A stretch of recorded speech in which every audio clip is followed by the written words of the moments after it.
It's always moments like this that the technique will let you down sometimes. Good afternoon, everyone. We're just waiting for 5 more minutes to have more people on board, and then we will start the session. Maybe Pirmin and I can sing in the meantime, so people don't have to. No, they will leave. They will start if I start to sing. Okay. Then Maybe you do it better. I didn't plan this, so you know. Okay.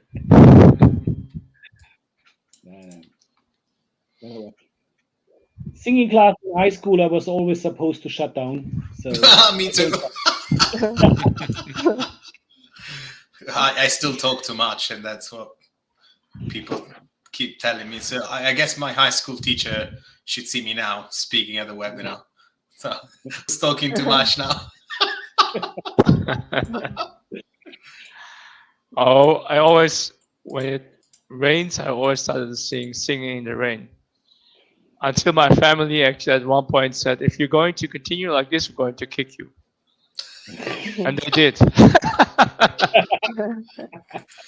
I've decided that if I fail as an IT consultant, my career is actually going to be as a comedian. So, you know.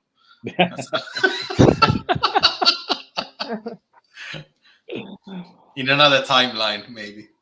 Maybe after this webinar, depending on how it goes. I may have to leave the industry completely.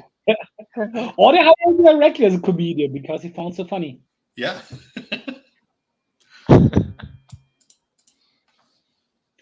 That's where people normally find their real talents. Yes.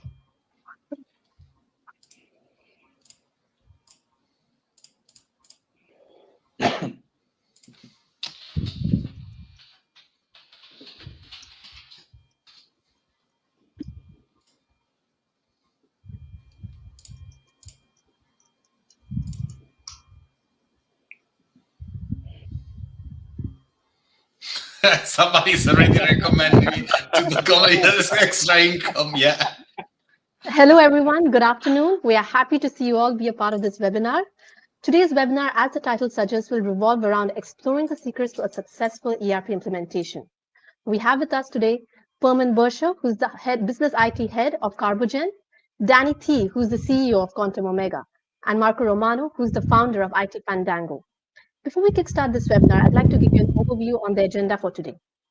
So we will be kickstarting this webinar with Pirmin's masterclass on what makes an ERP implementation effective. This will last for 15 minutes.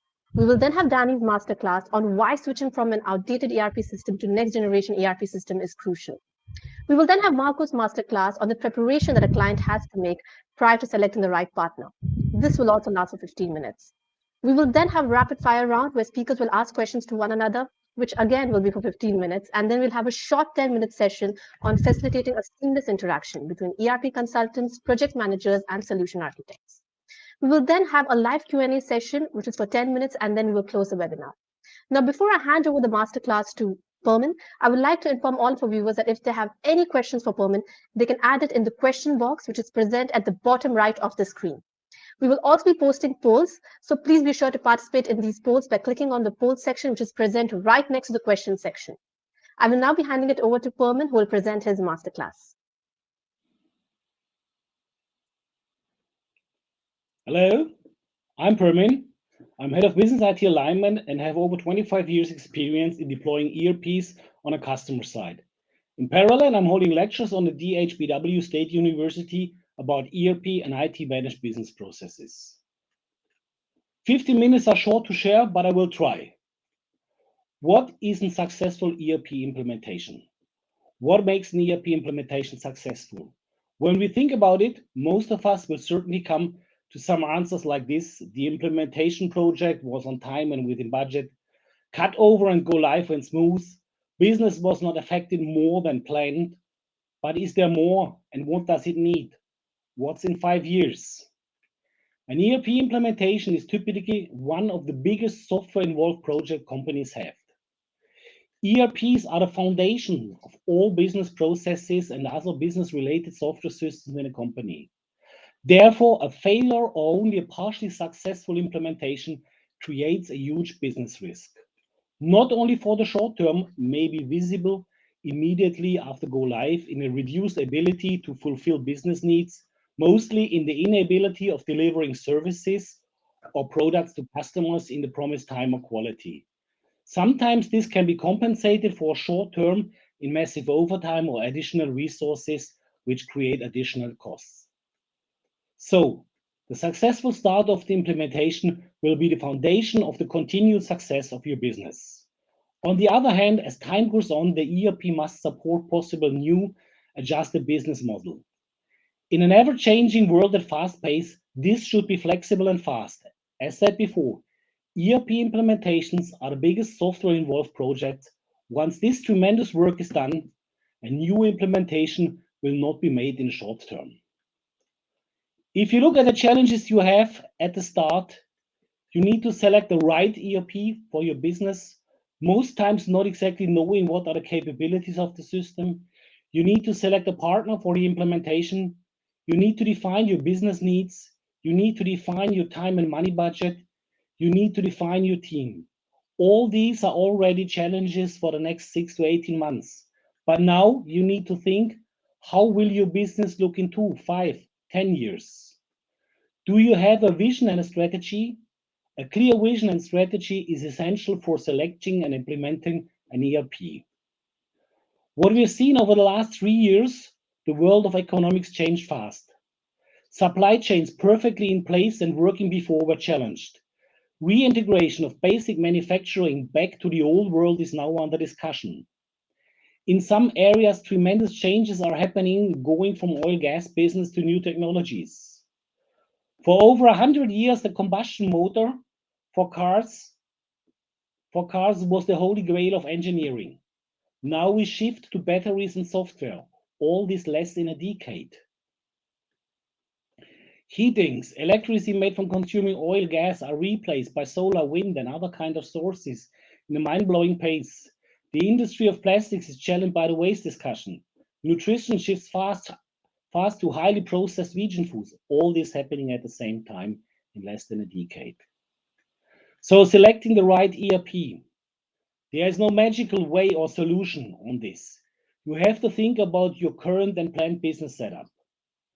If you are maybe a South American orange juice maker who owns the orange farms and the juice factory, a diversification of products or markets over the next near future is not in your view. So you should maybe use a more common ERP for this kind of market. If you are, on the other hand, in a highly dynamic market for new car concepts, where new brands, batteries, and technologies, markets, developments, and products are changing fast, growth is essential. Steering organizational structures changing from local to multinational structures within even only a month need a flexible, highly adaptable ERP and an ERP technology platform that evolves fast and delivers adopted tools. The ecosystem with all the provided tools and the interfaces going beyond the classical ERP can be crucial to success. Once you made your business vision and strategy clear, you can start the selection of the new ERP. There are some guidelines to narrow down the numbers of ERP which can suit you best. Once you made your ERP choice, you need to evaluate a partner. Make sure the partner fits your needs.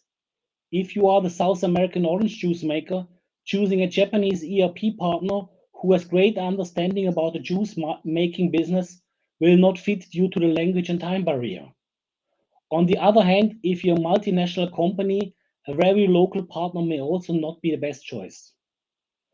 Don't choose on the numbers and certificates. You will not partner with Inner Circle or Microsoft Gold. You will partner with Steve, Julia, Amy, and Tom. Define your budget wisely and make sure you focus on your business needs. Not all an ERP offers is always needed. Think what you really need and focus on it. Create your internal team. Make sure you have the right people. You need to have the best people for the job, even if it hurts an operative business. Make sure that they have time to work for the project. 50% for project and 50% for operations will not work. My rule of thumb is one consultant workday requires an equivalent of 3 internal days of work. Keep that in mind. Once you have set your targets and your target dates, which should be realistic, don't change them. If going live is on 1st of January, only cancel on 21st of December if needed. If you push too early, the risk of an eternal push will be very high. One thing I learned in multiple phases of my life, there will never be the point of time where the time cries, hey, yes, now is the right time to do the thing. You need to find your way and make your decisions. If you have some sleepless nights and a stomach ache before go live, all is fine. If you can't sleep for months and have a gastric ulcer, then you need to think. Plan, test, train, and test and train and plan. If you do so, the cut over time coming, be aware some of the hiccups which will come as you couldn't handle all the issues before. Once you managed the cut over, you may calculate your short-term success. Have I been on budget? Have I been on time? Have I been able to fulfill customer orders, financial closings, audits, etc.? That should be an easy job. Now comes the time after the go live. Here, the success will be more difficult to define and measure. Depending on the nature of your business, adding few new functions and keeping the system simply running can be a good option if you're an orange juice maker and your business does not evolve. Massively adapt functionality and integration in different ecosystems and new customer vendor relations can be challenging. If you have a classic on-prem once roll out and never touch installation, adding new features may be challenging. Here comes the advantage of an ever-updated ERP like Microsoft D365 F&O with the great integration of the Microsoft ecosystem and the regular updates. You are in a position that many new requirements will be delivered automatically. This can be a huge support to your business and make your business grow and be successful. On the other hand, you need to put in strategies to permanently update and test your ERP. Automatic testing can be a key. With this, you should be able to continue to support your business over a long period of time. If the partner was a good choice, you may continue working with him over the future time. Changing a partner can be a challenge. It is like in normal life. If you have chosen a partner for your personal life, sure, over time you will find some problems, but you would not change the partner due to some minor thing, knowing that no partner is perfect. But on the other hand, if the relation is not working, then you have to change. So all in all, the success for the go live can be evaluated. The success for the next 10 years will depend on your business strategies, growth, and changes. In an ever-changing world, an ERP which can support this is crucial to success. Thank you. Thank you, Pirmin, for that insightful session. We do have a few questions, but before we actually pass on those questions to you, there are a few people who have voted for your poll. So the poll was, what area of an ERP implementation customers usually have a very incorrect expectation about? And 36% of the people, that is around 12 people, voted for scope. So what do you have to say about that? Scope. I think that is, after the budget, one of the most crucial parts of an ERP implementation. If you don't define your scope at the beginning right, it will be difficult to deliver. Typically, over the time of a project, especially in the beginning, people start to extend the scope because they see all the features and have the wishes to add more functionality. With the pressure of delivering and the time coming, people narrow again the scope to get all the things not necessarily needed out of the project. So that stress of changing the project scope at the beginning to increase it and coming close to go live decreasing should be avoided. Make your vision and your way clear at the beginning, narrow your scope down at the beginning for the first rollout, what the business needs, and deliver that. Absolutely. That should work. Absolutely, Pirmin. You also have 3 questions, Pirmin, and you can answer them live. Okay, let's see.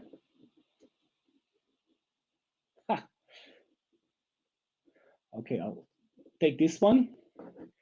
How can you overcome the lack of good resources from the customer? Should you change scope, timeline, or so? Good question. I think resources is now really a big problem. And I think the most important thing is, if you face the challenge of making a new ERP implementation, start acquiring the resources early and build them up. If you start in a project with insufficient resources, changing the scope or timeline will kill the project. Make sure that you're not understaffed and have the right people. If you start with half of the people and they are the wrong people, you will fail for sure. And adding people over time will be difficult to ramp up the knowledge base. So need to have your team ready and operative. Otherwise, it will be crucial to success. Does that help? I think it does, Pirmin. Okay, good. Let me see. Okay. Maybe you Good. have 1 more minute, Pirmin, and you can answer one more question. On the lack of good resources, the same one. Some gold partners sometimes. Okay, let's see. Sometimes some gold partners and any ERP provider sometimes oversell the capability of functionality or the pre-sales. I think this is the other big challenge. And here comes to have experienced people on the customer side to leverage what is realistic, and especially to have your targets clearly defined. If you are talking with the partners and feel like a child in a candy store where daddy has the big money, you're lost. You are lost. You need some guidance, some neutral guidance. Maybe you take an additional person for the starting part of the project who is neutral, who is not in your organization, not from the partner, such to leverage the expectation that you have the right starting point. Okay? Great, Pirmin.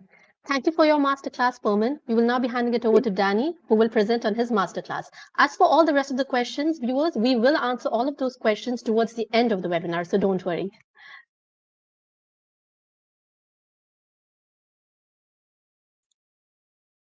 Danny, you can present the masterclass.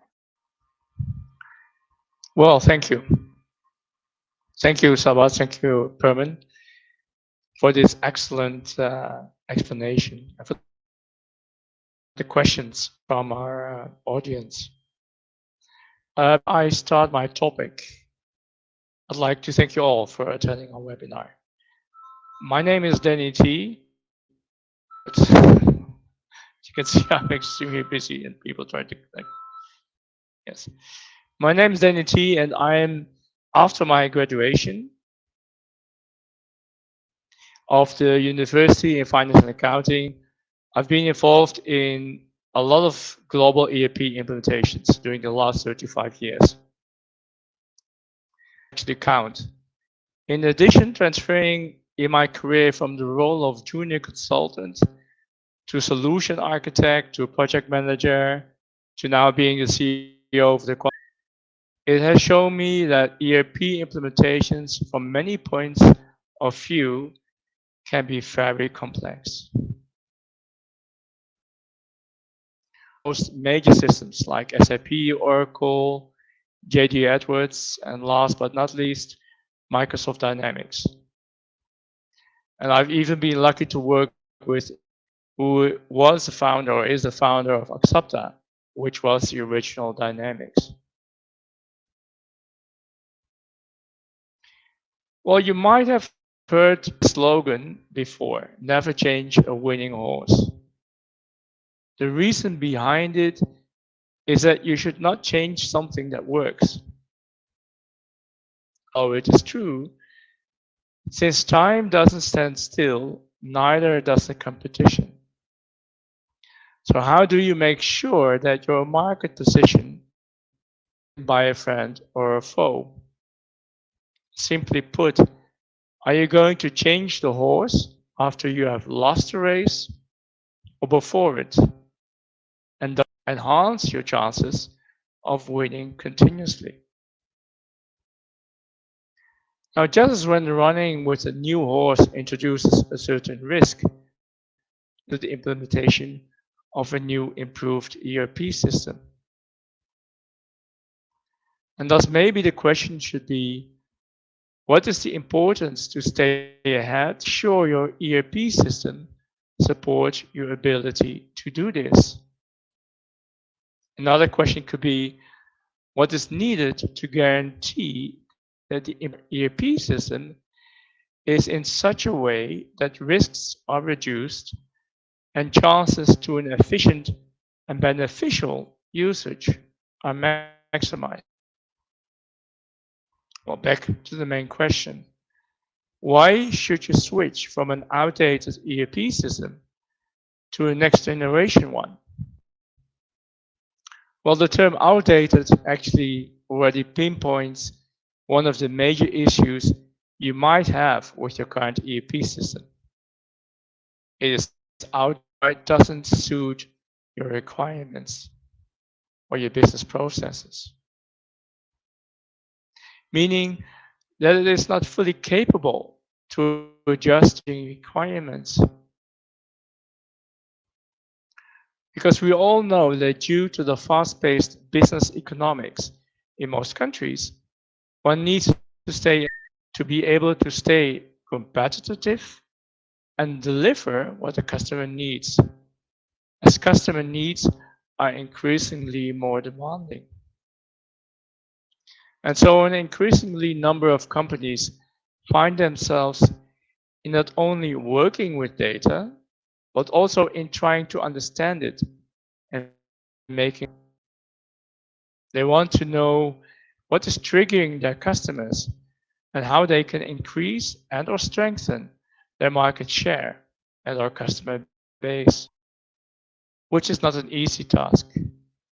And so we build many reports that provide us this data.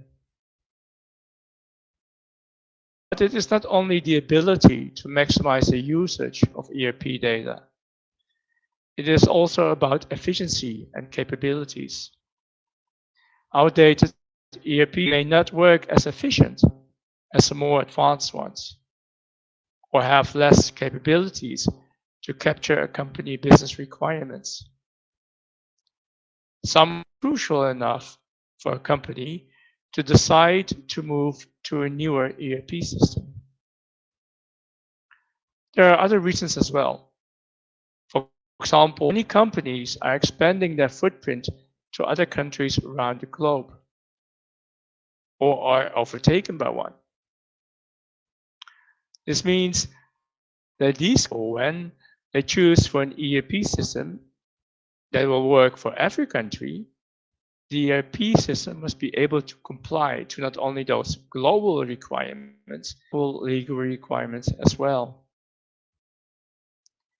In other words, if your current system is working for you and captures your current and future business requirements, there's no need to change. But if it doesn't, then one would do wisely to be ready to change far ahead rather than. But before I dive into this matter more deeply, I believe that understanding the foundation and importance of this topic. Do not switch to a new system just because everyone is doing it, or because the newer system looks nicer. Reasons and results are quantifiable. In my eyes, this is the only way to measure the success of an implementation, even though it may be just as hard what is quantifiable or not. Like Pirmin already mentioned, a company must have clear expected results, because with it, the success of an implementation can be measured, but the need for it as well. And thus, once we have documented, we automatically find the answer we are looking for. Do we need to change to a new ERP system? Because if the majority of the requirements by our current system, we should ask ourselves, what if? What if we do not change our ERP system? What risks could we face? that we could not perform some of our most important business processes? Could we endanger ourselves by not being able to do what is required to customers what they need? In other words, one of our main questions could be, what if we don't move to a new ERP system? If the answer to these questions significantly impact our business, we would do wise to start the search for an ERP system that best. A proper understanding of the new system, something like doing a due diligence about what the new ERP system entails, is there. But there's no point in performing such an investigation when one doesn't know what one is looking for. Therefore, starting with should establish a solid foundation on what is quantifiable and what not. Don't go for numbers. Numbers could be far from reality. Therefore, require a demo. Not a standard one, but one with which you can relate. And either will do this, as it would take them a lot of effort to build such a proof of concept without a guarantee of a sale. In other words, don't believe the saleswoman, but go for a test drive. That test drive may not be as easy as it sounds, because how do you that you don't know how to use yet? And that's why you notice a difference in service providers. Who of them are willing to spend hundreds of hours to support you in your ERP system for free? Not many, I guess. But once your requirements are clear, it shouldn't be too difficult for them such a POC, a proof of concept, a system that can demo exactly what you want to see. And once again, we're back to having a proper set of requirements. And that's a topic Marco will discuss.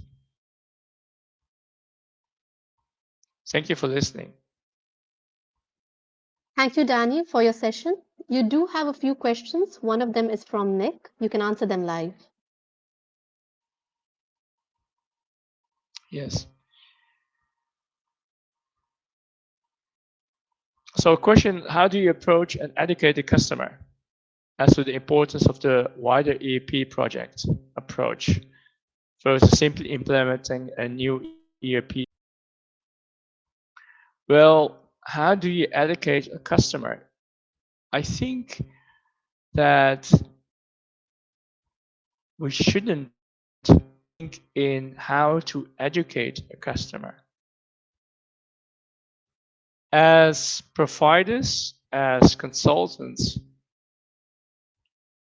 we are there in understanding what they need. If we perceive it as we have to educate them, let's actually be feeling a better one. But first, we need to understand what they require. So to answer your question, to educate, understand very well what they require, to listen to them rather than to talk and tell stories. So, and then with regards to the audit and security, of which you're saying that gets quite often forgotten. Yes, indeed. People think of it as something they'll do at the last moment. And then when they get audited, it may be too late.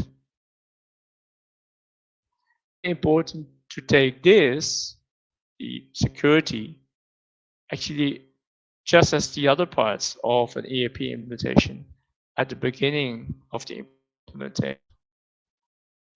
And that's something that consultants could help their customers, providers, ISV providers can help to understand what is important, what kind of risks they could face if they do not plan think of things upfront. Does that answer your question? We see a few thumbs up, so we're assuming that it does. Thank you, Danny, for your session. We will now be handing over the session to Marco, who will present his masterclass. Hi, everyone. So first of all, thank you for being here. Thank you, Pirmin. Thank you, Danny, for your sessions. Thanks also to the team, Sabat, and the rest of the team for organizing this. So my name is Marco, and I am an independent D365 F&O functional consultant.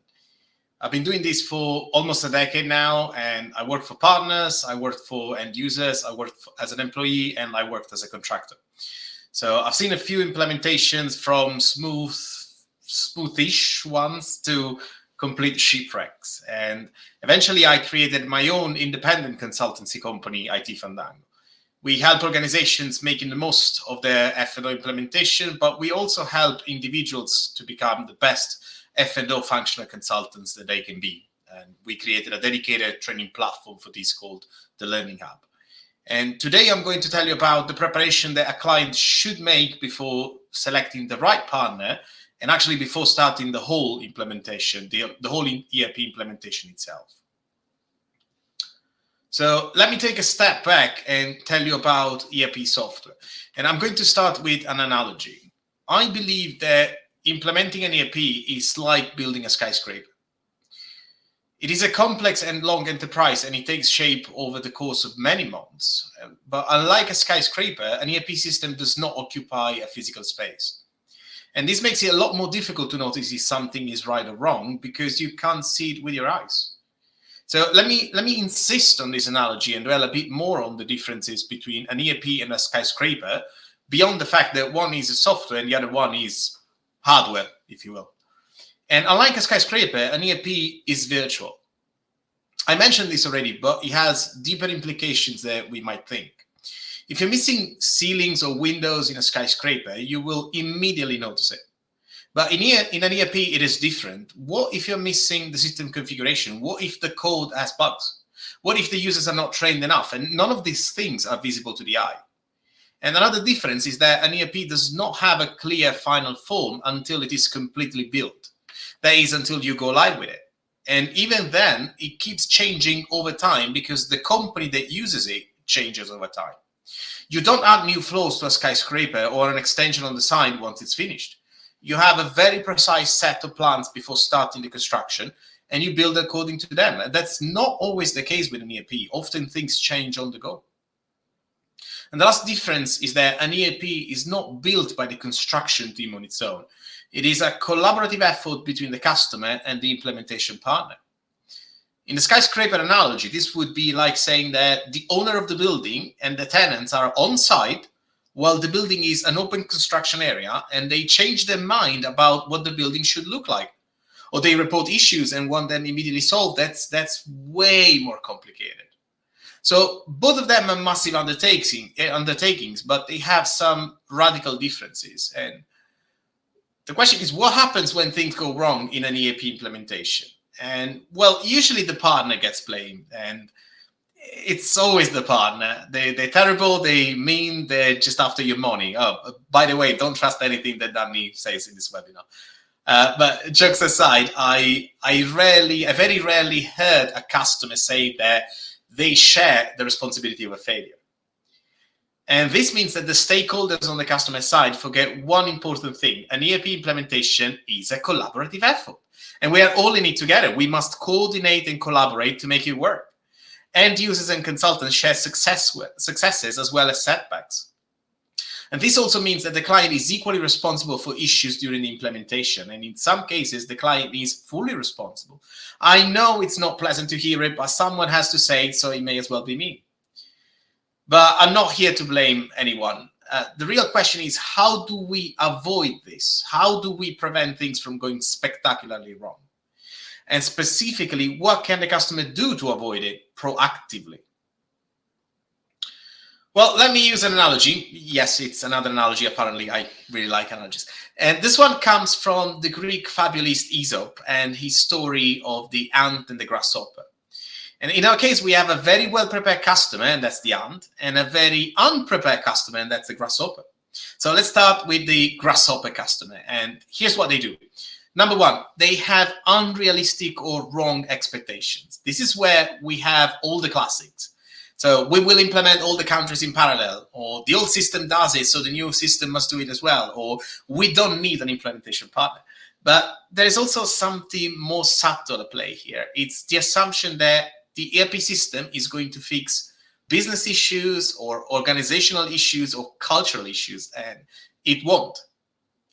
The ERP is a tool, and what makes the difference is how you plan to use it. The second thing that the grasshopper customer does is underestimating the overall effort. This is similar to the previous point, but it's more about being reactive to events.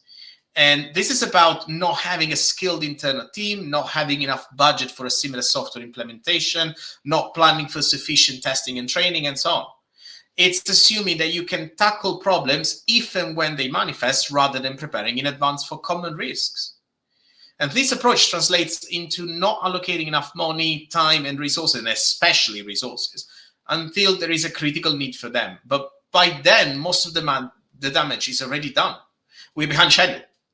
And doing something only when the situation is at the limit is one of the key reasons why we have delays, rework, and we go over budget. The third behavior that the grasshopper customer adopts, and which can be very, very frustrating at the time, is avoiding making key decisions. You know, I am a functional consultant and I specialize in ERP software. I don't know if your business is better off with demand forecasting or without it. I don't know if you need an approval system for your purchases. I don't know if you should track your products with serial numbers. I can advise, I am qualified to do so, but I can't be the one making these decisions for you because these are business decisions. And if you don't make them, or if you make them and change your mind later on, it will have an impact on the timeline because we will have to rework what we've already done. And last but not least, the grasshopper customer over-relies on the implementation partner. And this is one of my favorites. It is different than not making decisions. It is about not doing your share of homework. This is like saying that because you have a teacher and you pay them to teach you, you don't have to put in any effort to learn. It's just going to happen by itself. No, it doesn't. It's the same thing with an ERP software implementation. The grasshopper customer expects the partner to do everything, and they forget that an ERP implementation is, once more, a collaborative effort.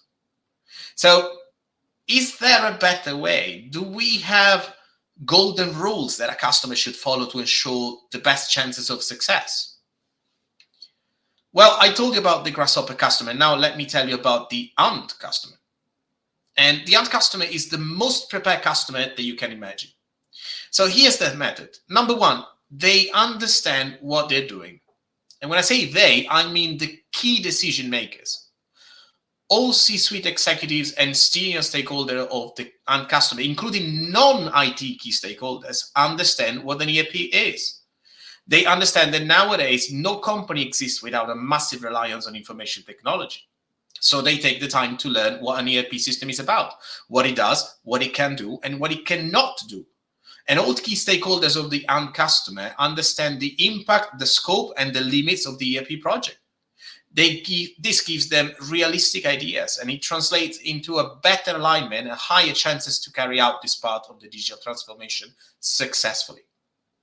Now, something else. The end customer builds its own team of specialists before the implementation starts. They know that an internal team with the right skill set is not just absolutely necessary for success, but it's also complementary to the team provided by the implementation partner. And they know that quality specialists are rare to come across, so they factor in this risk. The end customer also understands that the internal team is not just made of ERP specialists. It also includes key users. These are the people who will actually use the ERP system on a daily basis, whose work outcome depends on it.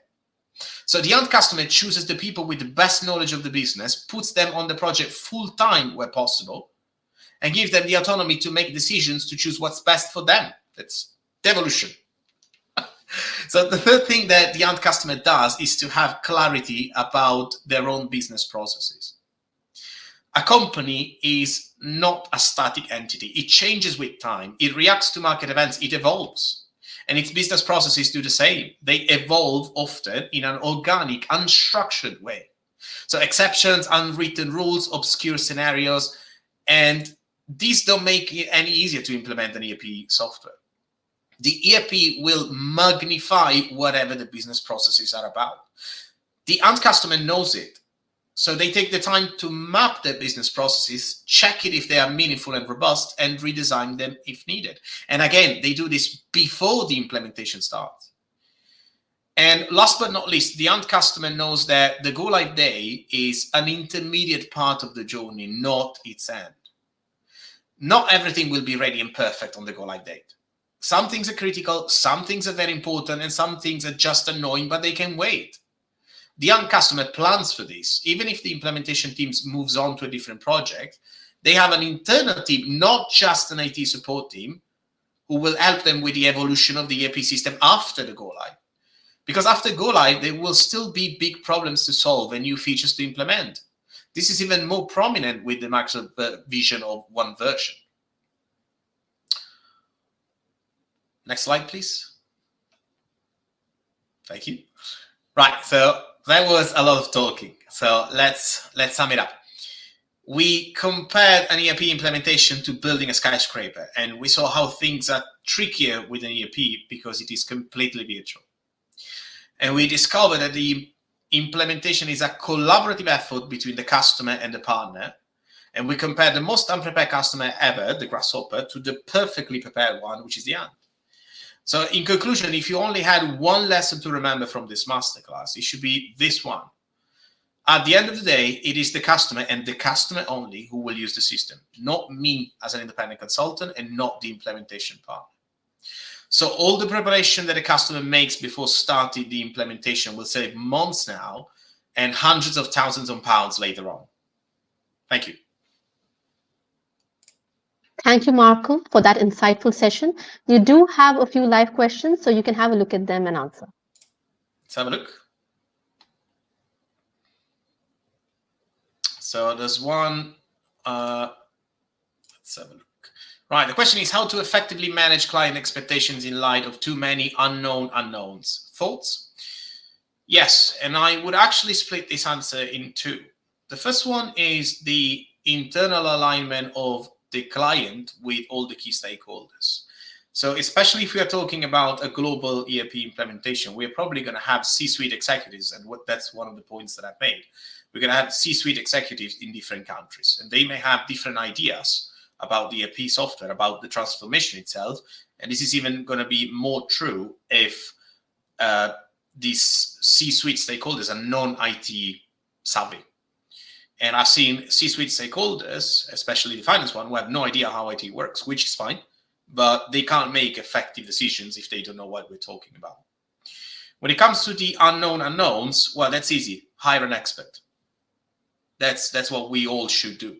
And again, there are some fallacies here because the customer either hires somebody for their internal team to tell them what to do, or they don't go with any advisor. They just say, oh, yes, we know exactly what we're doing, and they ignore the unknown unknowns.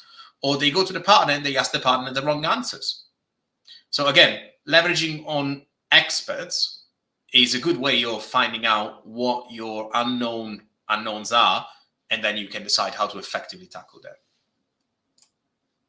Let's have a look if we have another question.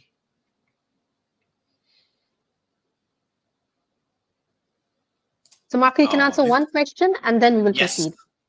That's a nice one. Good to see you again, Adrian.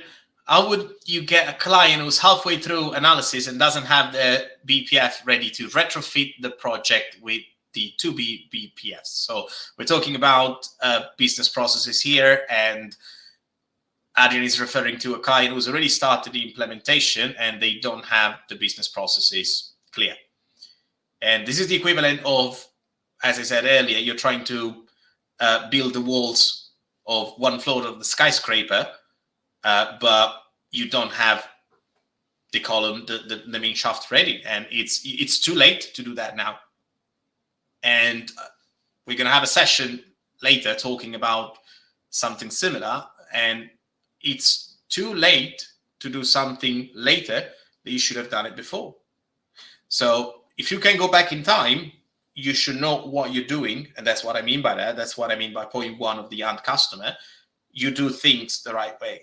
If you are too late, you can only just cope with it and try to de-risk.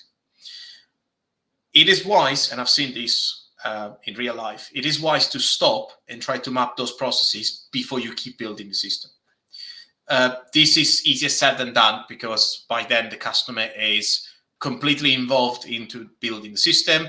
They have expectations, they want to see the system progressing and so on, and they forget that the foundations are actually the business processes. So in an ideal world, and that's up to you to then translate it into the real world with whatever the customer is doing, whatever the situation is. In an ideal world is stop everything and define the business processes before you keep doing what you're doing if you are at the latest stage and you're missing that as foundation. Saba, do we have time for a third one, or just at the end? Oh, unfortunately, we're running out of time, but we will answer those questions towards the end. Thank you, speakers, for that insightful sessions. I'm sure viewers learned a lot. We will now be progressing towards the next segment of the webinar, which will be a rapid fire round. So your speakers will ask questions to one another. Just a short reminder for viewers that if they have any questions, they can add it in the question box, which is present right next to the chat box.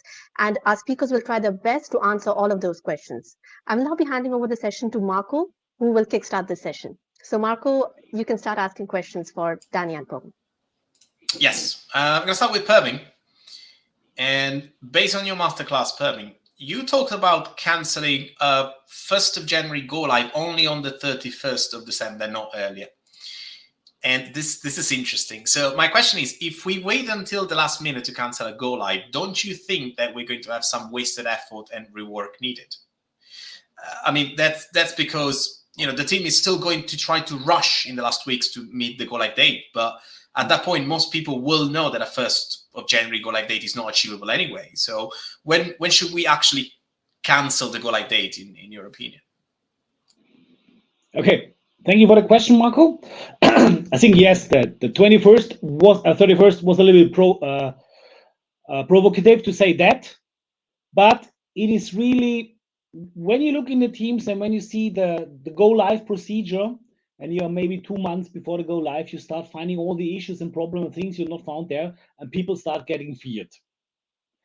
And if you get overcome by that fear that you will not meet the go live, you tend very early to say an additional 4 weeks, an additional month, additional 2 months will do the job. And you will add that 2 months, and you will see that they're the same position like before, because you have forgotten this or that, and this and that will not work. So the important thing here is that you as a project manager or project leader or leadership team, plus the partner, feel confident that what you can deliver for the go live will meet at least the business needs, and the pain of going live will be worth and survivable rather than pushing. If you push too early, you come to the point that pushing is an easy thing, and you will always ask for more time because you will never be ready. This is like a little bit like when you want to marry. There's no real time in the time of your life. There's a moment you have to decide, hopefully with your partner, that is the right point of time to go there, but time will never tell you. If you want to buy a house or start a career, there will never be somebody from the outside say it's the right time. You have to leverage the risk and say, okay, I'm ready to take the risk. I'm ready to take the responsibility and then go through. And it's a little bit when you decide to have a baby. Once the woman is pregnant, it is too late to think about the risk.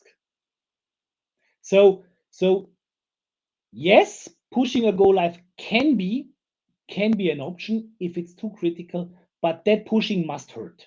It must hurt, otherwise you're lost. And I saw that a couple of times. Does it help? Thanks, Pirmin. Yes, insightful. So I'm going to ask my question for Danny then. Danny, there was a nice picture of a horse in one of your slides, and I found it particularly interesting when you talked about not changing a winning horse. And, you know, I've seen customers, they may decide to change their ERP software because everyone else is doing it, or because the new version looks fancy, or whatever other reason.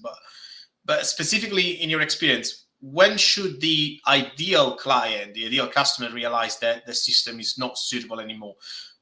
What should prompt the upgrade to a new system? Is there a clear signal that everybody misses? Good question. So actually, we have a couple of customers that ask us the same question because they have a system that is working satisfaction. And so they ask themselves if they should upgrade, or actually they asked us for advice whether to upgrade or to move. So there could be actually other reasons as well where those questions they came up with, because other reasons are when they are forced to upgrade a new system because the version, the older version stopped. And so they actually said, should they keep the old version without, or should they move to a new system? Well, the question we actually most of the times gave to them is that they should start accumulating their requirements. So that will give them actually the answer whether or not to upgrade. And to do this, they need to have a clear business processes. But most times, customers actually move into a new system when they're forced to, not when they want to. Without a clear understanding of their requirements and their business processes, they start off with a blank sheet, expecting their service provider to assemble these requirements, which sounds logical, but unfortunately also signals that the customer is often all but well prepared to dive into the ERP. So to summarize, the signal to upgrade should not be that the system is not supported anymore or that they have to, but the signal to upgrade when the old system starts lacking to support their business processes or requirements proficiently. And to know, they must have a clear understanding of their business processes and requirements first. So they first should do some homework and spend a lot of time, very likely, to understand their requirements and their business processes and to see whether they need a new system or not. Does this answer your question? Yes, and I've seen many customers ignoring their own requirements before starting, so I recognize myself in the answer. Thanks, Danny. You're welcome. Great. Danny, do you have any questions for Marco and Pirmin? Yes, actually, I have a question that relates to both of your topics. If you would look at the ERP implementation project from start to finish, at what point during that implementation should you be aware or should you see that things are going wrong or will go wrong or are not going as planned? First question to Marco. I think this is very fascinating, and you know, I'm still a big believer, and even if there is a lot of talking about agile, I'm still a big believer of waterfall when it comes to a big complex project. And to an extent, this is also the approach suggested by Maxo, which is that you can use agile iterations, but within each phase of the waterfall methodology for an ERP implementation. And it actually sounds like a compromise that a politician would come up with, but okay. Anyway, from my experience, inevitably, when we have a failure, a critical failure in the project, it is because we haven't followed this waterfall methodology properly. And this was also Adrian's question earlier about not having the business processes ready and realizing it later. It is because the customer tried to do something too soon without having completed the prerequisites first. So going back to my skyscraper analogy, this is the equivalent of trying to install the windows before we build the walls, or try to start building the roof before when we have only half the floors. And this would be unthinkable for a physical building, but it seems to be routine with an ERP implementation. It always leads to rework, which eventually leads to delaying the go-live date, going over budget, and so on. And in my opinion, the best way to avoid this issue is actually to leverage deliverables and milestones for each phase of the implementation. And let me make an example to illustrate this. So one phase of an ERP implementation is system configuration, and another phase is building the solution, and yet another phase is designing such solutions. And you can't do them in any order. You have to start from designing the solution, agreeing with all the parties, build the solution, test it, and then configure it. You can't do otherwise. If a customer tries to violate this principle, and for example, they rush with the configuration just to have what seems to be a usable system, and this is a true story, they are going to realize that it doesn't work. They will realize that they need to take a step back and redo part of the implementation. And when they're getting closer to go live, when pieces are missing and the delivery team needs to compromise and the users are unhappy, the customer may discover that all of this is just because the right order was not followed, and this was a predictable mistake. So there is this belief that if we run two tasks in parallel, or if we start a more advanced task earlier in time, we're going to speed things up. But no, it's not how it works most of the times in a software implementation, at least a big one. And if you know that dependencies between the implementation phases of an ERP implementation exist, and you have those, and if you define clear milestones for each phase, it's fairly easy, barring any unexpected events, it's fairly easy to understand at any point if the project is on track or not. Does that answer your question about how to realize if something is right or wrong? Yes, it does. Yes, thank you. Great. Something, yeah. Good. Thanks. Great. Pirmin, do you have any questions for Marco and Danny? Yes, sure. I think Pirmin is still to answer. Danny, do you want to ask the same question to Pirmin? Yes, indeed. Okay. So let me first answer. But at the end, you both already gave somehow the answer. I think it is important. It is important to have a plan and to have a scope. So these are the two important things for the projects. And you will easily find that things are going wrong when you either at the beginning widen your scope very much because either you have forgotten or you want things that have not been in scope in the early phase, or like you said, Marco, the milestones, the timelines is going out of sync. 2 days late is 2 days late. That's not a problem. But if it's getting weeks or months out of the milestone, then you have an issue. And then you need to ask yourself, why do I have this issue? Was I not prepared as a customer? Was my partner not prepared? Were the task or scope not clear? What happens often, what I see often, during discussion, added functionality, added visions, which we before not bespoke, and then they add a burden on the project, which was not planned before. So that is one of the first signs, adding new functionality, new ideas in an early stage, increasing the scope.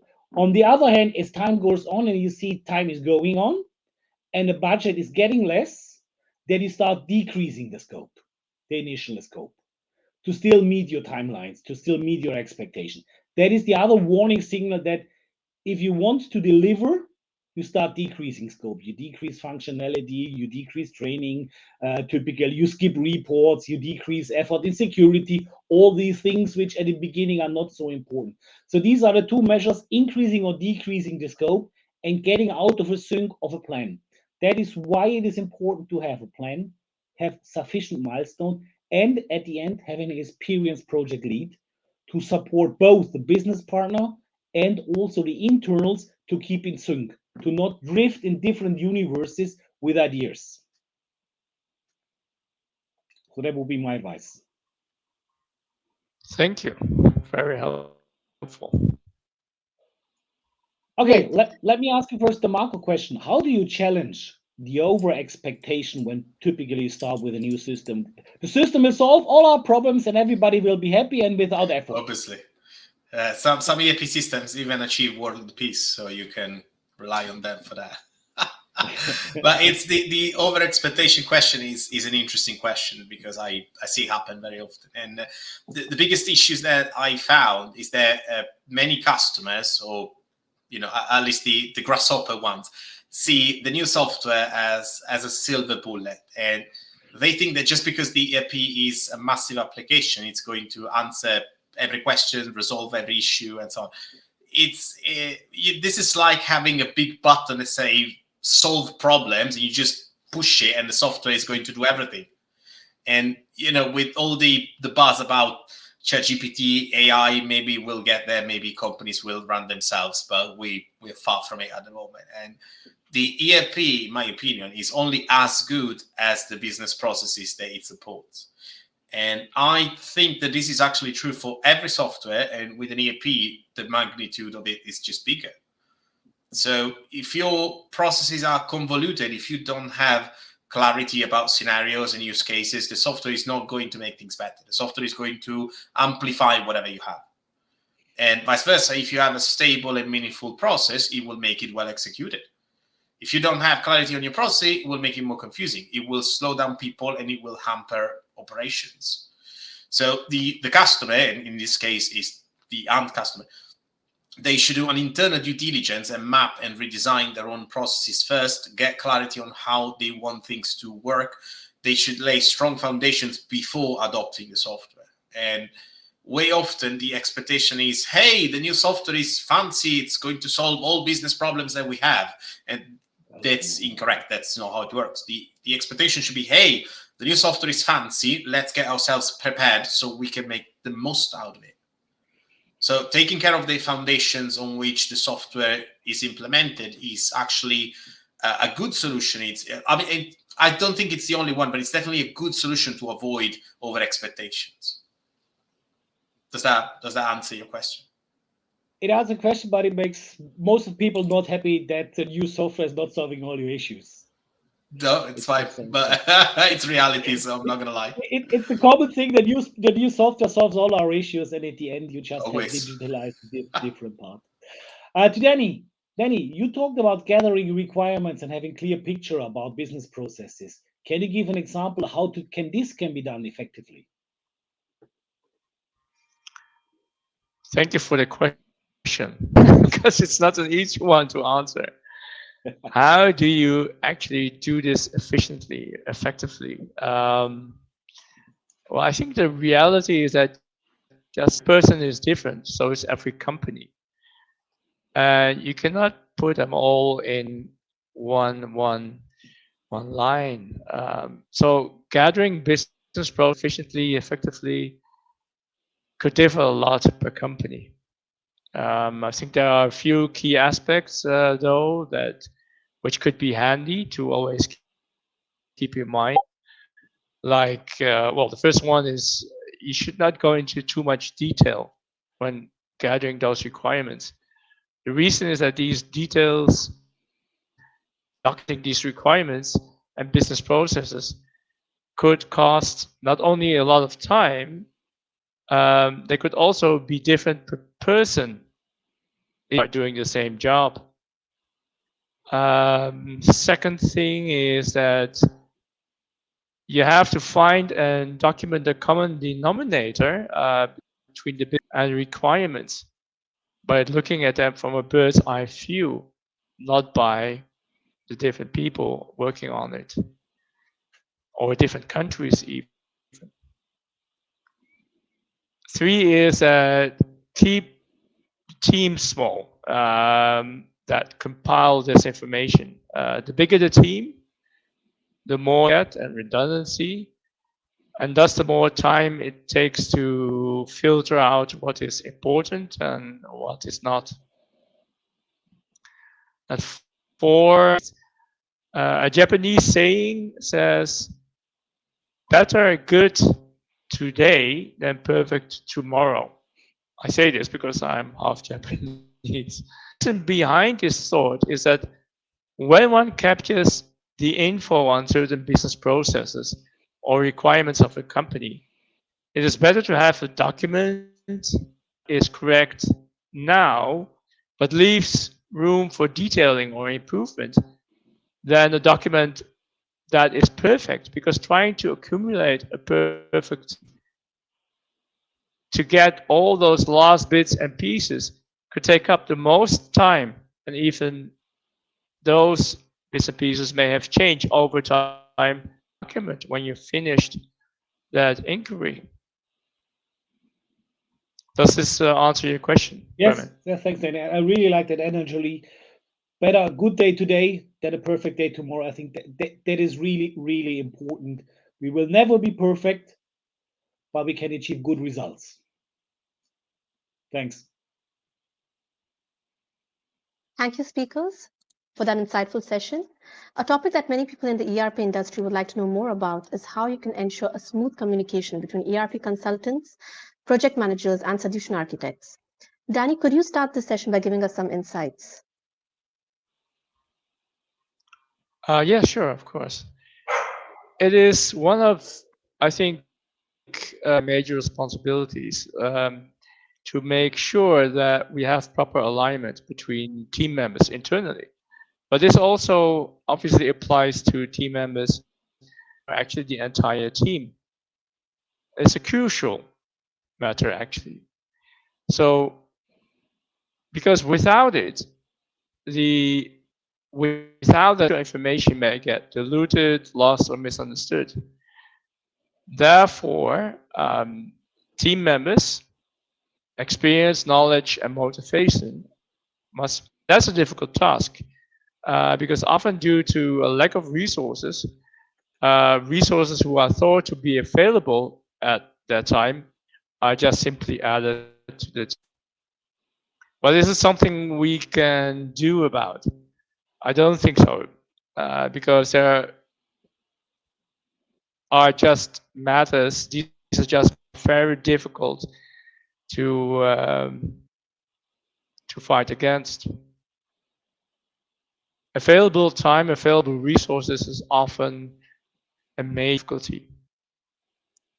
But there are other things we can use to improve our alignment.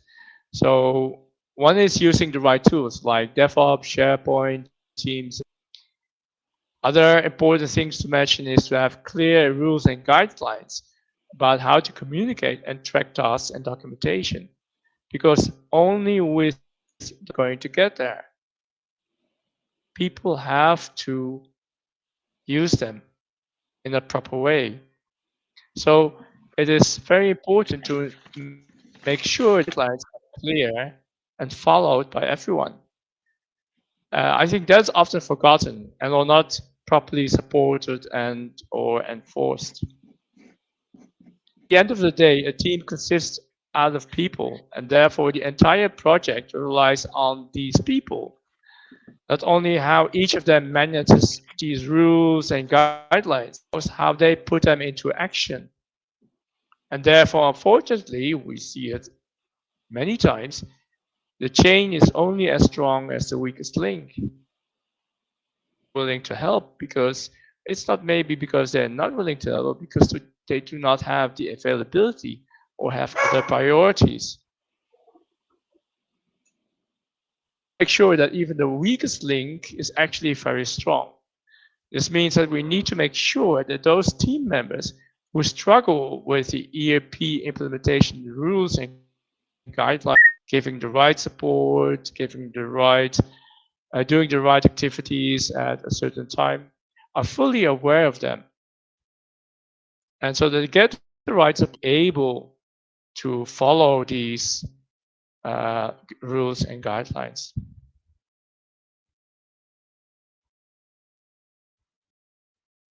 Great, Danny. Pirmin, do you have anything to add to that? Yeah, I think, like Danny said, the communication ways and rules should be really clearly defined. I think that is important. And also nowadays, with the different tools and tool sets we have, make sure everybody knows which way to communicate.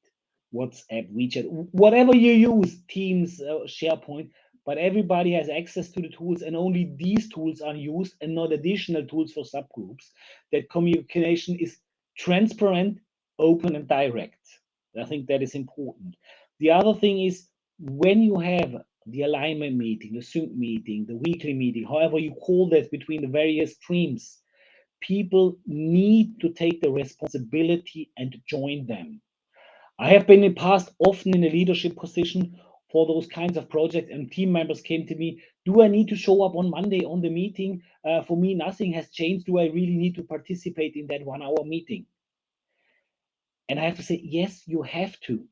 Maybe even if you don't have anything to say, it's the only way and only place at that week where we sit 5 people together, communicate our progress, our status in one single voice, and everybody hears the same thing. Communicating over the coffee machine on a project level is complicated and risky. So you need to have your communication structures in place. People need to take their responsibility. If you say SharePoint is a place, then people need to actively check the documents there. If emailing is the place, then the email is the way to check. If Teams, people need to look on their Teams. It is important. And as Danny said, the team and the project is only as strong as the weakest part. We can only be successful as a team, that's for sure. A team with a partner, with the internals, that's a team. There's no difference between both sides. The other thing is, if one person fails, the whole project is in danger. So everybody who has taken a responsible role in the project needs to be aware about his duties and his jobs to do. Then it will work, and then communication will work. If starting today I don't want because it's only blah blah or whatever, yes, it will be difficult. And if you go back maybe to your studies in university or wherever you made the studies, go back a little bit time, maybe it's a little bit longer. And you learned a lot of things, and you were all of these university courses, and you said, why did I sit here? I never will need them again in my life. But you had to sit there because you were forced to. And afterwards, 10 years later in your career, you came to one of those questions and you remembered that you heard something in university about it. You don't remember all the details, but you heard it and it helped you. That's why even meetings when you don't have to say something and your point of interest is only very small, they are important to join. There's no magic to only take your 5 minutes of an hour. You have to follow the whole hour. Sorry for that, but that's the only way. Okay, thanks. What are your thoughts, Marco, on this topic? Well, I think that communication between the project team is extremely important. And in an ERP implementation project, you can usually make a distinction between the governance team and the operational team. And there is often a divide between the two, and it's very likely that any decision taken at the strategic level is not immediately reflected down the hierarchy. And if a decision or change is not communicated promptly, you will have the operational team who's going to keep working in a different direction and towards a different outcome. And that may lead to wasted effort and rework. So it's not just communicating something, but also ensuring that the whole team is aligned on this communication. So in other words, it's the coordination between the people. So I actually believe that this became more difficult to achieve with remote working.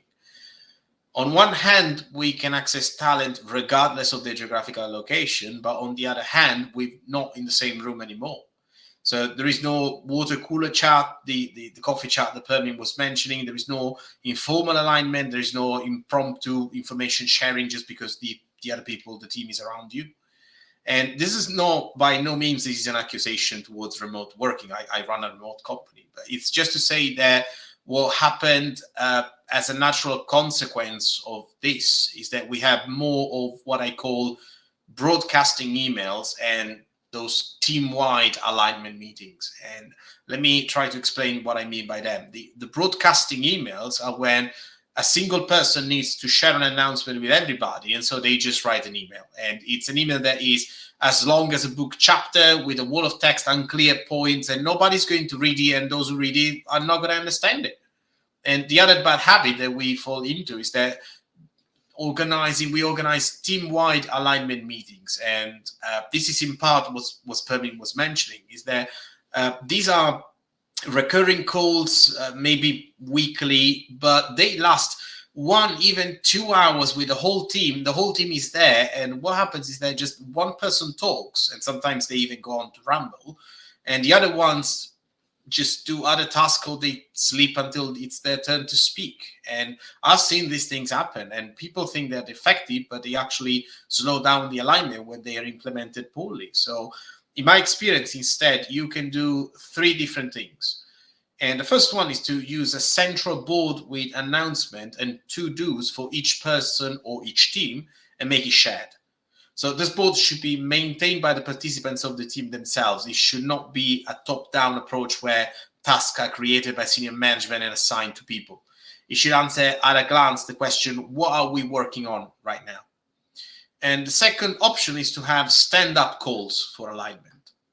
These are nothing new, but far too often they are very misunderstood. The point of a stand-up call is for each person to speak for just a few minutes, give a status update, and if it turns out that there is a blocker or a topic that requires a longer discussion, this is just written down and a separate one-to-one meeting is arranged to sort it out.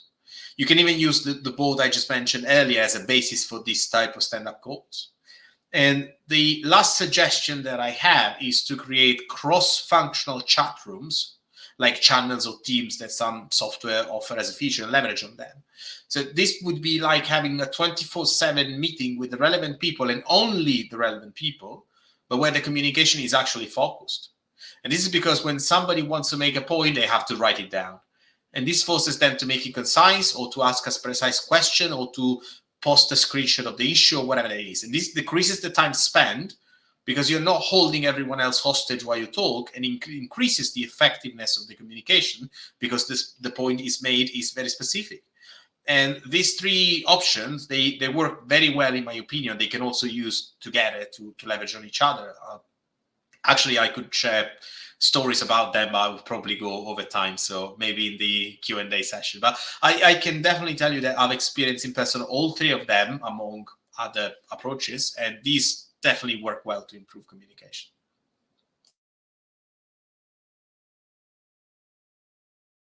Great.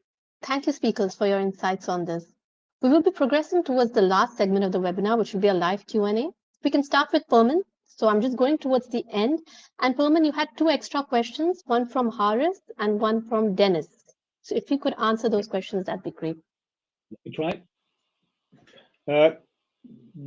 Can you put the question somewhere, or? Yes, I will just add it in the chat box for quick. Okay, sorry.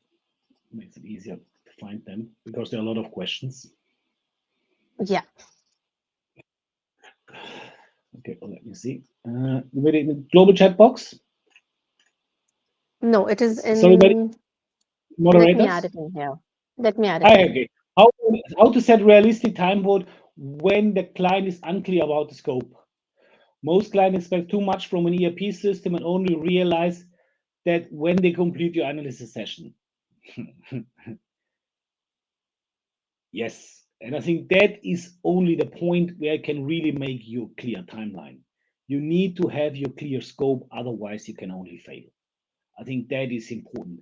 Wherever you do your homework, if you make a pre-analysis session and then start the implementation project or whatever, but you need to do your homework first. You need to challenge the scope. You need to make vision and strategy clear. And if you have made this, discuss with your partner, then you can set your scope. Otherwise, it will be risky. There are some general rules about timings, which you may find somewhere, which can give you an advice what is realistic and not realistic, but it all depends about the clearness of your scope and the homework you did before starting the project.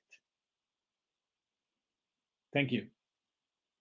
Great, Pirmin. You also have one more question, and Okay, I have added that in the chat box as well. Okay, not yet seeing it for a moment. This is by Dennis. Okay, is it advise a solution to a version control? Yes. Oh, there I don't have advice. Sorry, there I don't have advice and solution to version control for scope documentation. I think that is the most tricky one. That is the most tricky one, and it depends on the maturity of your organization. Let's say it this way. It depends if you are maybe already at a point where you use DevOps or Jira or any of those tools. You can easily track your requirements and the state of the requirements. If you're maybe not yet there, but you should start somehow. Maybe then some of the standard ERPs like Excel. Excel is the most common ERP and tool for everything, and database could be something to do the job, but it will be more difficult. So if you have the time and the mindset and the people, maybe go for a tool like DevOps, like Jira, to gather your requirements and track them. It will be more consistent and help you for the future. Using Excel sheets, Excel databases, or SharePoint lists, or Wunderlist, or whatever can be a thing, but will not make life easier. So depending on your resources and time, go for one of those tools, and then you can start better tracking your requirements. Thanks. Great, Pirmin. Marco, you have 2 comments from Adrian. Maybe you can have a look at that and add your feedback. Yeah, let's have a look. But It's there's by one Adrian. on the skyscraper analogy. Spend months building the right foundation so that you don't build something that's unstable. Yes, 100%. And there was someone else commenting on one of my posts on LinkedIn. I think it was Nick. He may still be in the webinar.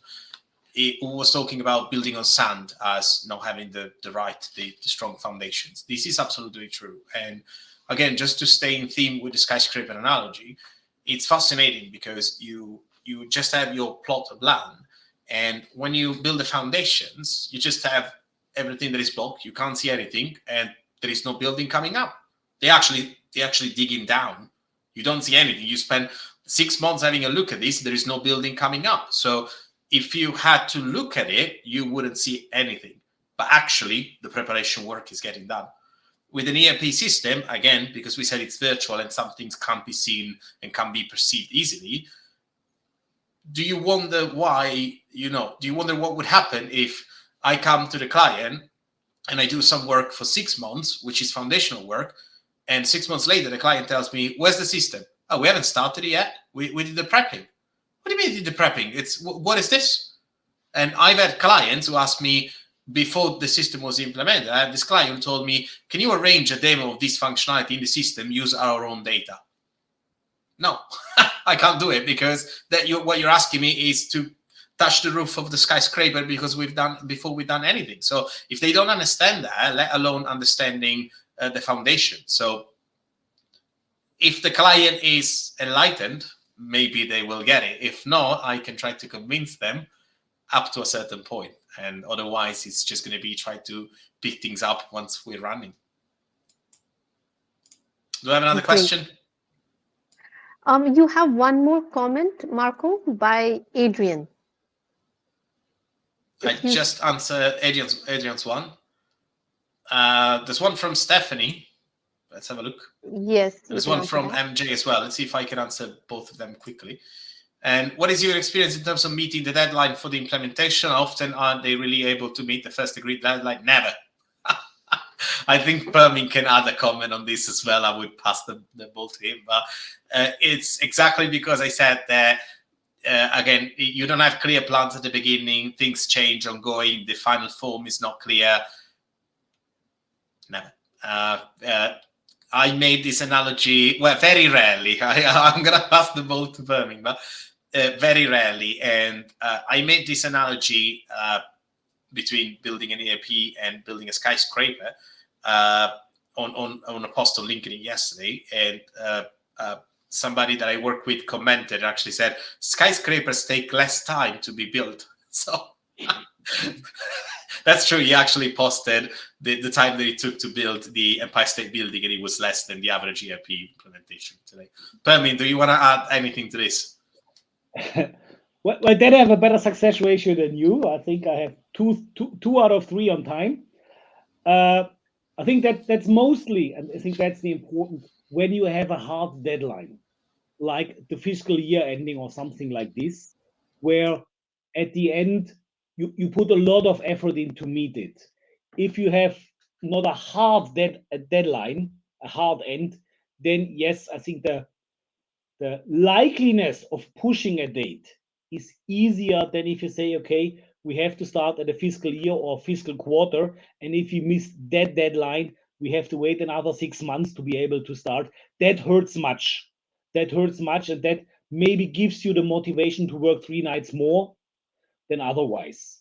So it can be, and that's what I like, why I like ERP projects and not other projects, because typically deadlines are a little bit harder than implementing another software, because you're looking for quarter ends, year ends, something like this.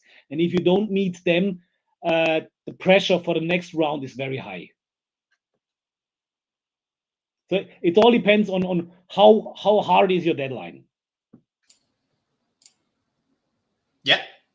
Do we have time for more questions? Actually, you know, these were two different viewpoints between myself and Pirmin, so double useful. Marco, there's one question for you from Enrique. If you could scroll in the question Let's section. have a look. Yes. Yeah. Do you think transparency and an honest ratio with the client from day one can help to reduce the risk of failure? Why do you think many partners don't do that?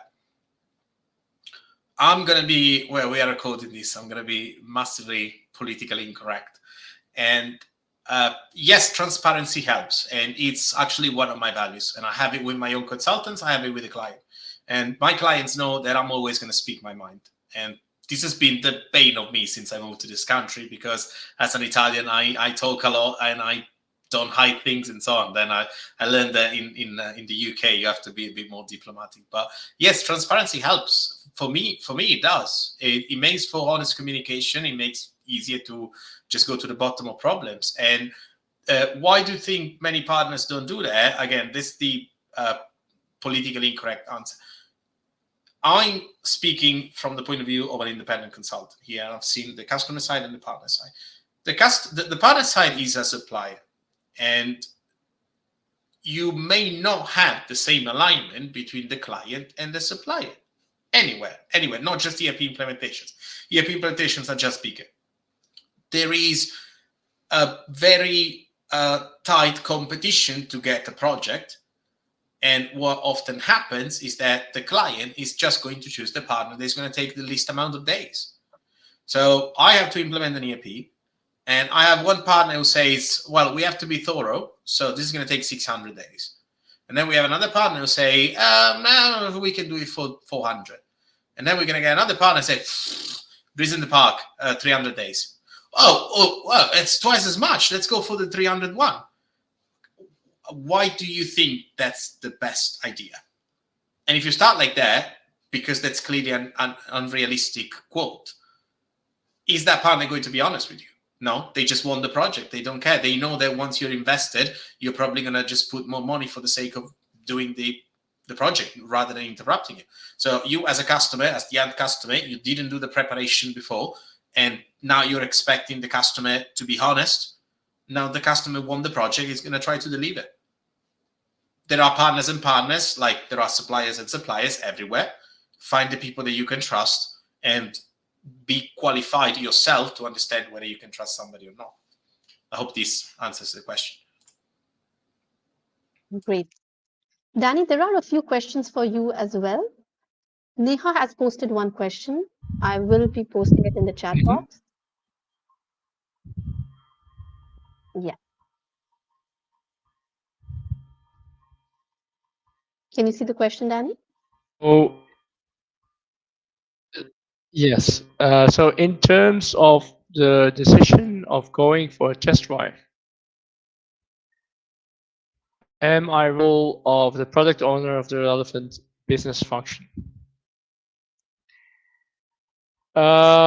Yes and no. So it actually depends time frame where you are in a particular moment. So first of all, when you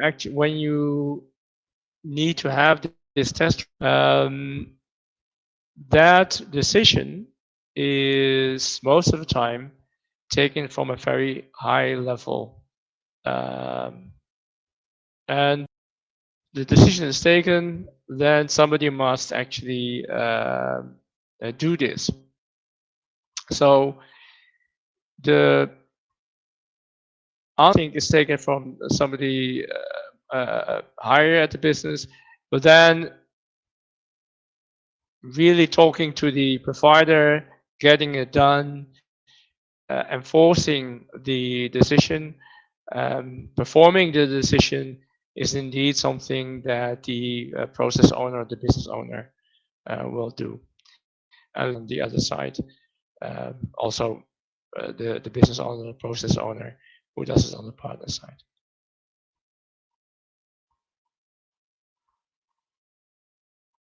Great.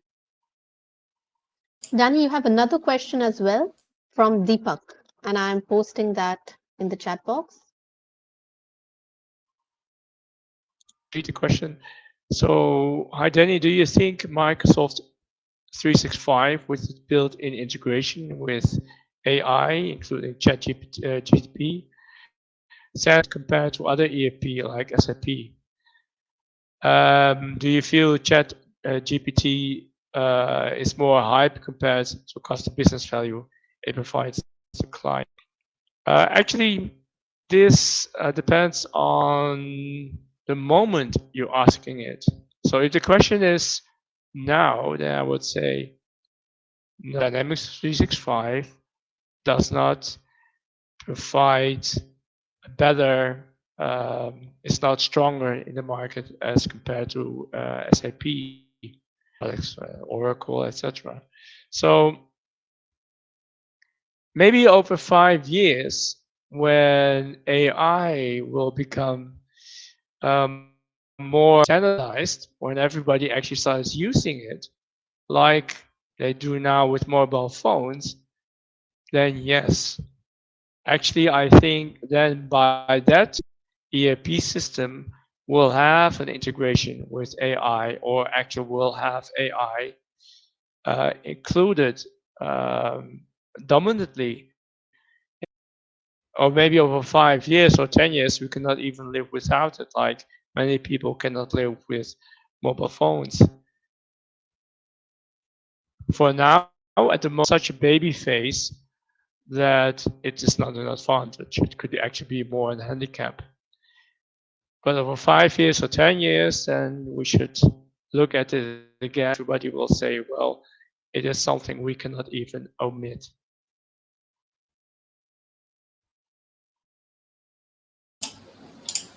I think we still have a few questions. I've tried to.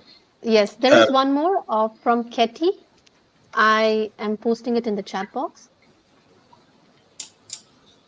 I just posted it.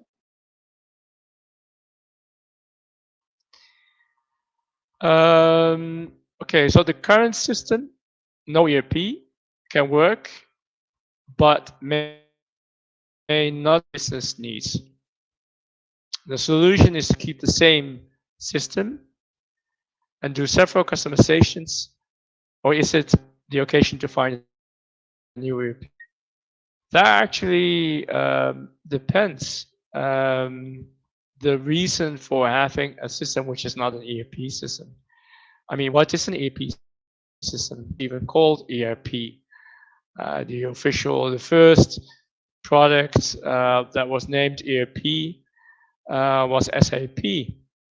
And so P stands for Enterprise Resource Planning. So in other words, nowadays people think of an ERP system, a system that supports all kind of business a company has.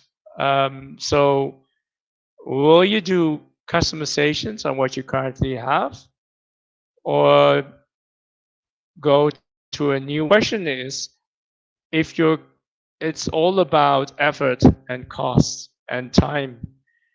If your current system is small, of customizations, or the total of customizations is such a big effort that it will take days, months, or even years to build. Costs are so high that moving to an ERP system will be much faster or less costlier than looking for a new ERP system would be the better move.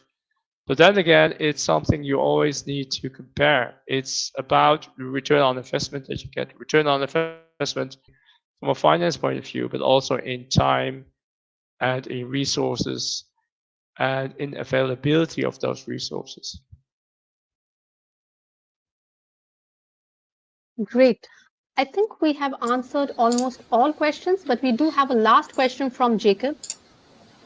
So the speaker can just answer this. I can see that one from Jacob. I'd like to say something, but I think, Danny, if you want to pick that up, it's about data migration. And I like your idea of starting with data migration. So if you want to answer that one, we can give a joint answer. Yeah. Yeah, I think that's I don't see the question. I have to find it, but let me repost it for you. What on is the chat. the question? Oh, actually, I'll pick it up and then we can answer that with you. Yeah. Okay. Can you see it? Okay. Yeah. So important is data migration scope. How do we best manage data migration scope in your view? And do we introduce test migration as early as possible with community ownership? Very good question. Because data migration is one of the key points in sure step methodology. Methodology that uses fast track and uses sure step and improves it in certain ways. And it improves it actually doing the data migration as much as possible, as early as possible.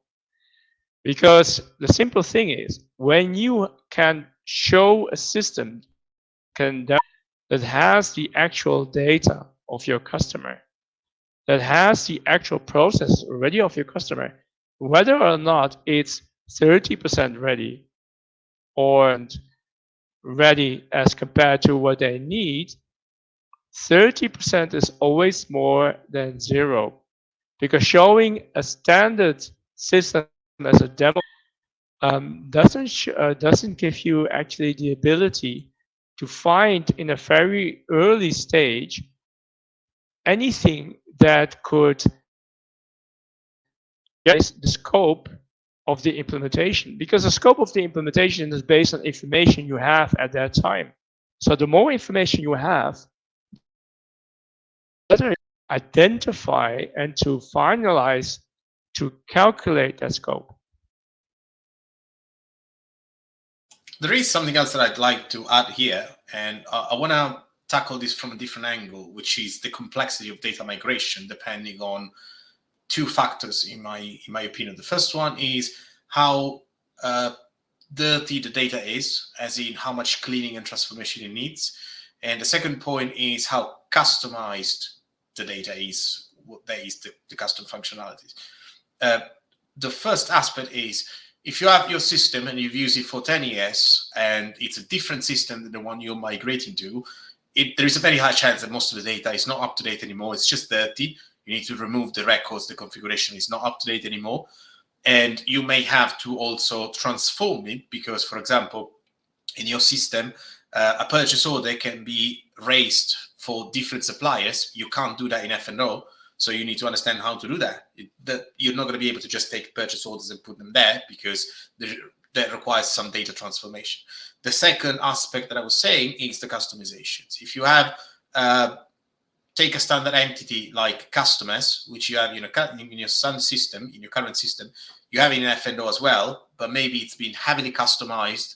And so you have extra fields, extra stuff to take care of. Or you have a completely different, completely new functionality that is customized. So you need to understand how to move that data into the new system. Maybe you're just going to use a standard feature of the other system, so that data needs to be transformed and moved there. Identifying these critical points, these conditions, and you need an expert on that. You need a functional expert and you need a technical expert. No one else in the business is going to be able to do that. Identifying those type of things gives you an idea of how much is the scope of data migration and therefore how much is the effort involved in that. I've noticed several times that this is left until the very last moment, and then people scramble to understand how to transform the data to put into the new system. But it could have been predictable if we started early. Indeed. If I can add to that, that is one of the, what I see is one of the major problems in implementations.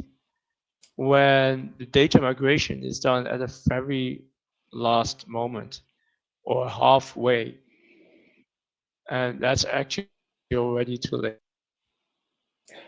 Hey, hi, Pirmin. Oh, you're still here. Do you want to talk? Let me say one word to it. I think, yes, data migration and having meaningful data is a key to success for the project. I always exaggerate it a little bit. If you are Pepsi Cola and you want to install a new ERP and you bring a copy of Coca-Cola to the guys and say, we will work like this, and now we make an example, we fill out Coca-Cola, we take Coca-Cola bottles and Coca-Cola labels. The whole audience will say, no, this will not work. We are not Coca-Cola. This will work completely different. If we just change the label of Coca-Cola to Pepsi and call it Pepsi, they will understand that it's working. So really, people typically inside who did not learn the abstraction that filling a bottle with some soda is the same in Coca-Cola and in Pepsi, they will completely get disconnected if you start having the wrong material names.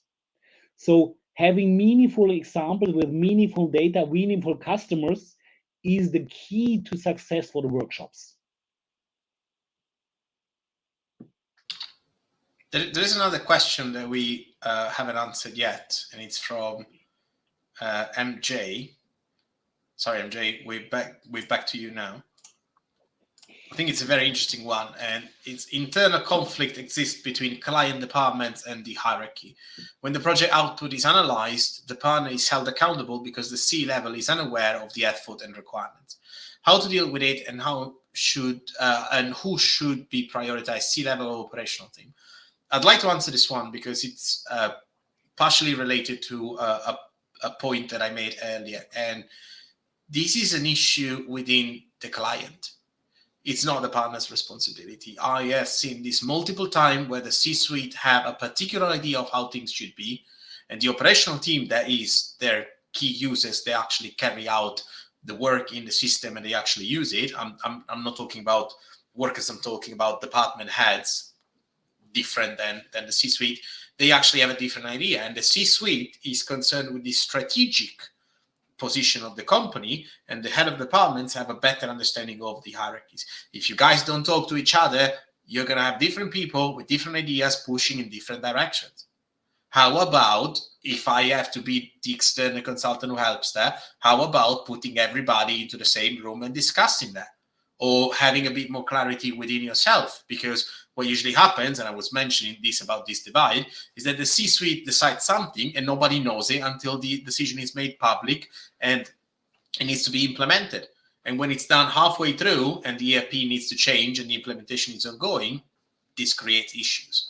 To answer your question specifically, should you prioritize C-level or operational team? The C-level makes the decisions. I'm going to go along with the people who have the power because I can't do otherwise. I'm an external consultant. I'm going to take my advice, but at the end of the day, I make stuff happen. You have to tell me what you want and make it happen. That usually comes from the C-suite. It doesn't come from the head of departments or operational team. Although the operational team are the ones who are going to suffer if the ERP is not suitable. If you guys want to add something to this, if not, I'll just. I think this does controversy on it. Marco, the questions are just coming in. We have one more question from Silvano. If any one of you want to answer this.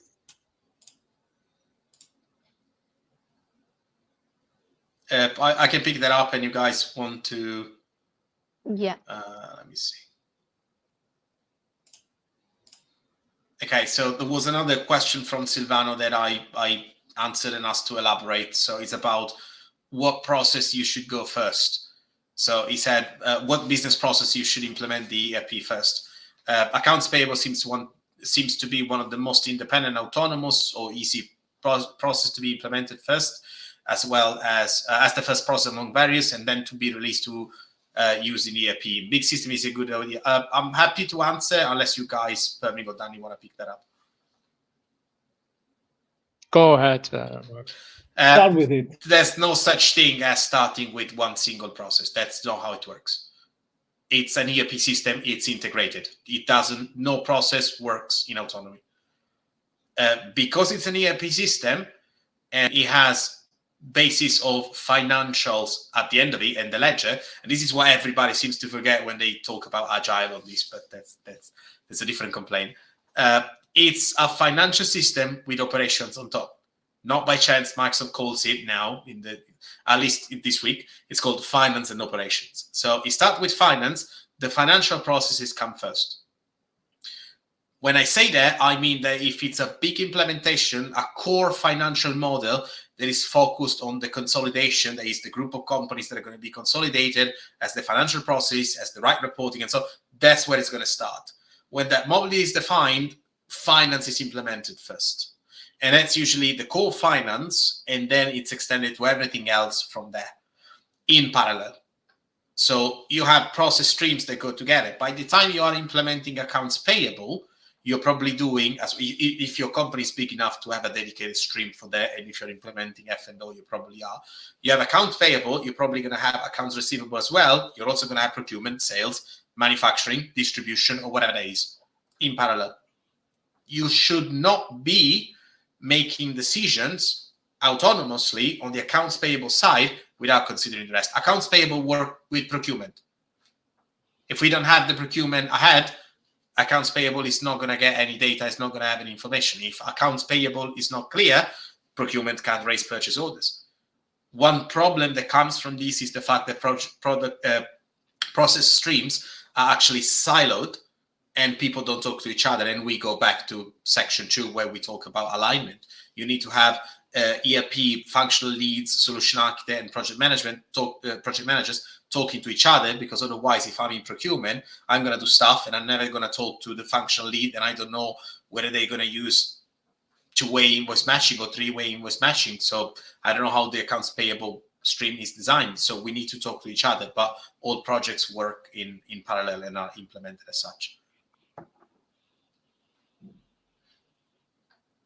Yeah, let me say one word on this. I think putting an individual stream or the individual functionally ahead of the other one makes it very, very complicated. It's account payable, what do you do with the goods receiving? You have a separate storage system. You need to build bridges, manual data transfer, whatever. Building those bridges, if you start with individual modules first, risk likely to make things complicated, create a data mess, and it's also a huge effort. So better go for the core functionality and increase it then, rather than just having one individual stream supported and try to build bridges for intermediate time to support the business. I think that is likely to be failed. When I started my career, we had an ERP system for production planning and the financial system between two different computer systems, and we walked between the two systems with a floppy disk. So you can do this, you can deal with it, but it makes life not easier, and it's likely to break.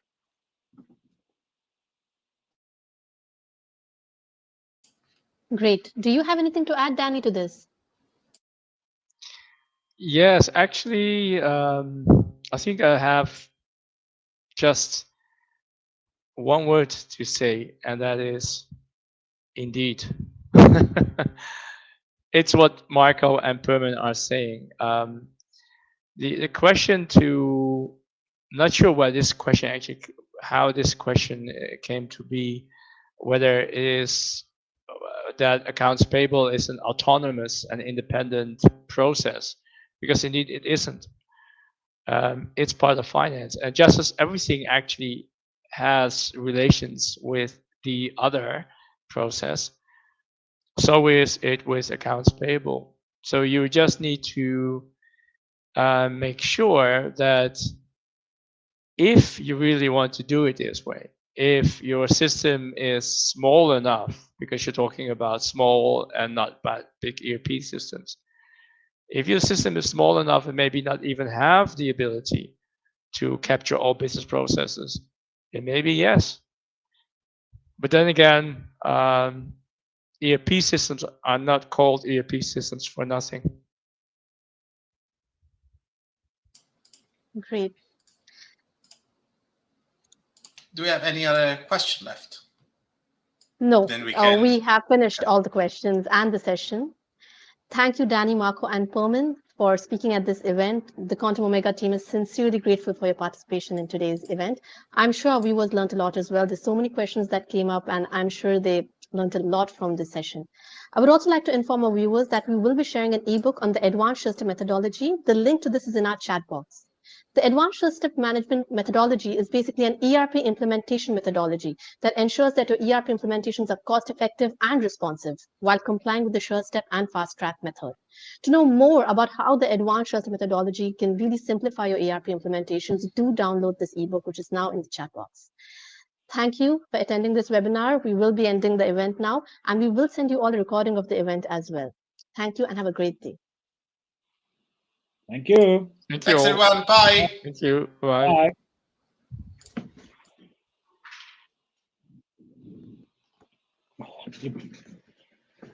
Bye.